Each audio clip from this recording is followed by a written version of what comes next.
New and improved. Two words that businesses love to use. But often it turns out we choose to buy our old favourite. Thank you very much. And the last thing we want is for the winning formula to be changed in any way.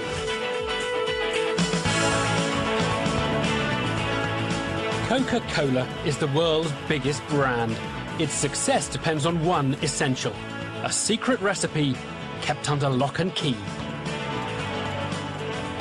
When you buy Coke, you're buying into a branding heritage, a cultural icon. It's an extraordinary product. People did not want that tampered with. This is the story of an intense rivalry, an ill-considered decision, and Coke shooting itself in the foot.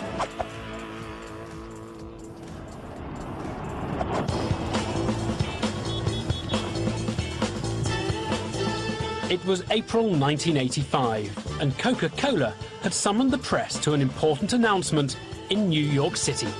I think the anticipation would be that whatever Coke did would be a smart move. No one anticipated it wouldn't be. Camera crews, the major publications, everybody was going to be there. They orchestrated that part of the event quite well. They know how to do an event. The really incredible thing was that they were able to keep this a secret for so long. Coke chairman Roberto Goizetta was ready to let out his secret. I'm going to get right to the point.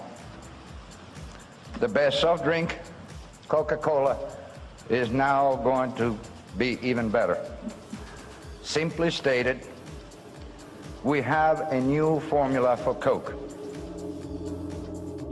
For a second, the room is dead quiet.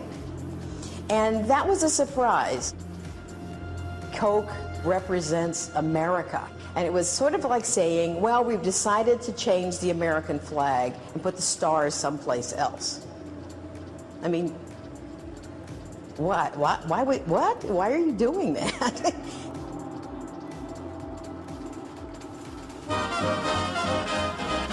Cola drinks were invented in the 19th century. Before long, Coke and Pepsi became arch rivals. But by the Second World War, Coca-Cola had established its supremacy. The U.S. government came to Coke and asked if we could provide Coca-Cola to the troops. We actually had 64 portable bottling plants move around with American GIs. And when the soldiers left, Coca-Cola stayed, making it a global player. In all the world, the best-loved sparkling drink is Coca-Cola. We outsold Pepsi-Cola by margins of 2 to 3 to 1. Coca-Cola always believed it was its secret formula which gave it the edge. Coke has a distinctive flavor all its own that no one has ever succeeded in matching.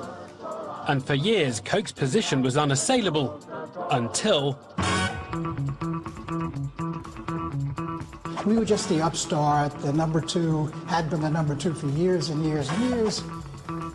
By the 70s, tired of trailing behind, Pepsi needed something brilliant, something that would change the game. All across America, people are taking the Pepsi Challenge. Pepsi came up with a marketing masterstroke. We instituted the Pepsi Challenge, which told people, which told the nation, that more people preferred the taste of Pepsi to Coke. Can you tell me which one you prefer? L. You're both sure you like L better. What was your choice? And that resulted in significant share gain, and that was very difficult for Coke to accept because they had been the champion forever. The Pepsi Challenge became a real problem for us and a great concern to our marketeers. And which was it you preferred? Pepsi. Just over half the drinkers tested prefer Pepsi. Seriously, I mean, I remember at the time you almost couldn't refer to Pepsi. It was called PC. It was like your worst enemy. It really was. I'll be darned. Everyone, I believe, on both sides was very, very involved in, let's call it the Cola Wars. That's exactly what it was. Year after year, bit by bit, they were gaining market share. Tell me what you chose. Pepsi? Pressure was growing at Coke to get its market share back. I want you to tell me which of these two colas you prefer.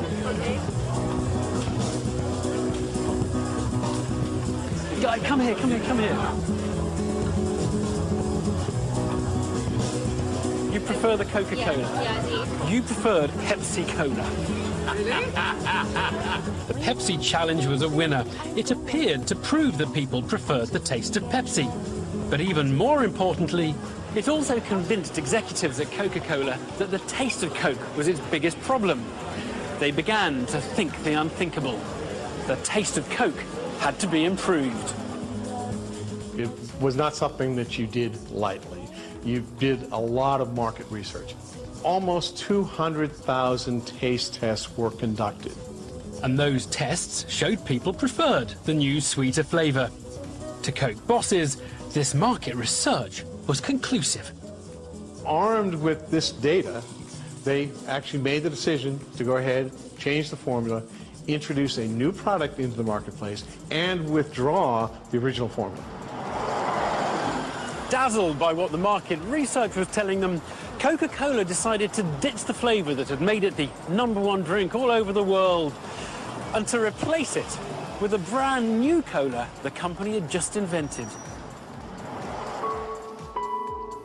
I remember thinking at the time that this was either unbelievably brave or unbelievably stupid.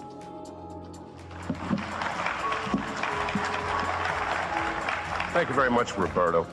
Well, we simply believe that this is the biggest news about Coca-Cola and the best news about Coca-Cola that we've ever announced or ever will announce. Consumers preferred the new taste over the original by a margin of 61 to 39. He expected us to love the idea, and he did not get the sort of cheer he anticipated. It just died. And then the questions came. I mean, are you 100% certain that this won't bomb, this new formula? As I said, I think this is the surest move ever because the consumer made it. We didn't. They lost control of the meeting. And despite, all the things they had planned, they didn't expect questions to be quite as harsh as they were.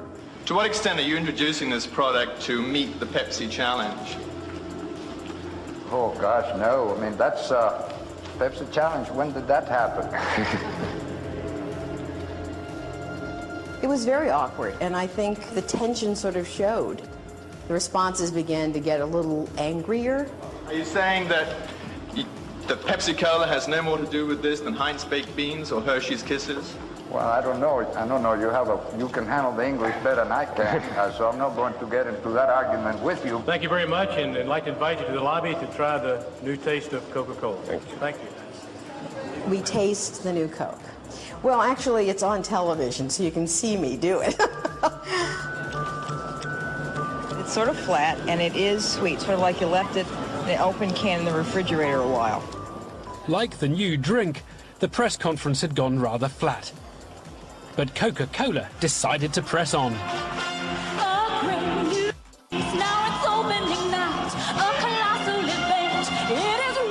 And all across America, it created a huge fanfare to welcome new Coke.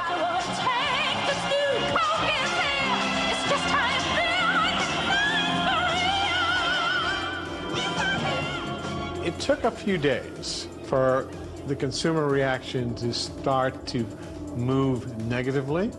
Typically, in our Consumer Information Center, we'd get about 300 to 400 calls a day. Suddenly, we were getting 1,500 calls a day. And these were not positive calls. These were negative calls. These were calls that basically said, I want my Coke back. We started to see protests in the street.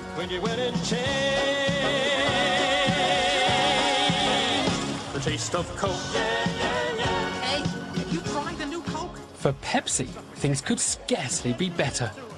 It was a very big era, and it was very exciting because it was a day-by-day battle with Coke to take advantage of the situation. In the universal search for great taste, It doesn't take a higher intelligence to figure out why one cola's changed and one cola's chosen. It's astonishing. It's absolutely astonishing that suddenly you give way to a weaker competitor, because that's what happened. On the streets, the demonstrations were getting angrier. It really got a little out of hand. My oldest daughter is 22. Her first word was Coke. Her second word was Mommy. Employees like myself would be confronted by neighbors saying, "What have you done?" Coca-Cola drinkers of America, thank you for participating. Militant Coke drinkers who wanted their old flavour back kept stepping up their campaign. Coca-Cola drinkers of America. This was a new thing, to see this sort of grassroots organizing around an issue that people felt strongly about. I put our names in. Keen to find out exactly what was going wrong, Coke executives went back to their market research. They realised they'd made some extremely significant errors. There is always a difference between blind taste testing and branded product testing. What you've got to remember with market research, and particularly if you're doing blind taste testing, is that you're doing it without all the brand associations attached. So for people to say, I prefer that product versus that product, is only one element of what happens in brand thinking. We didn't ask all the questions we needed to ask. All we asked people was whether they preferred taste X to taste Y.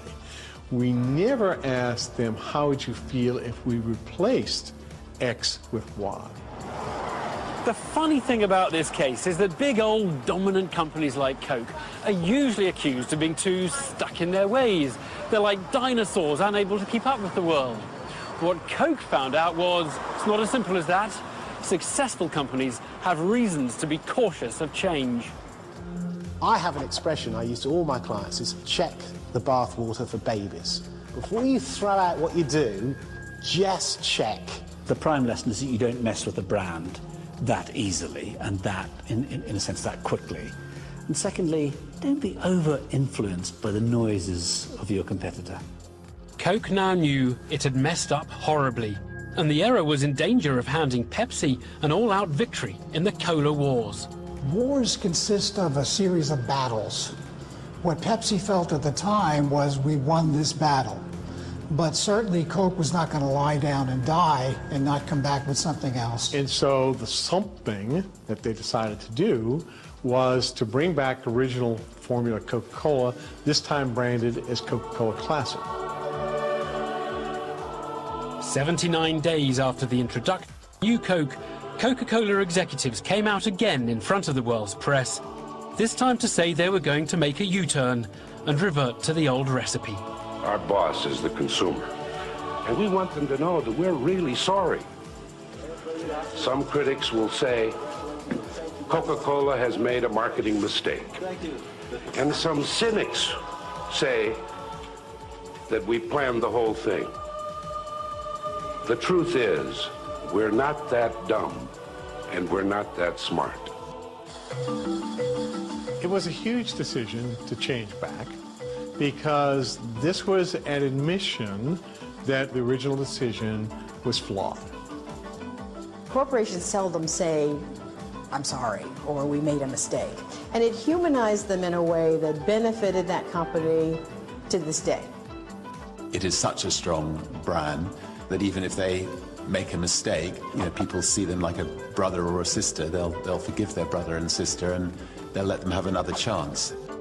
If we ever heard of another one like this today, we'd go, wow, how can people do that? Not in the U.S. I think we've learned that lesson very well. I'd like to buy the world a home and furnish it with love. As for Coca-Cola, it had learned its lesson the hard way, but ultimately the new Coke experiment paid off. Well, what happened next was that it generated a huge amount of interest. It garnered all sorts of fan love, consumer love, and it reached market shares it hadn't experienced for decades.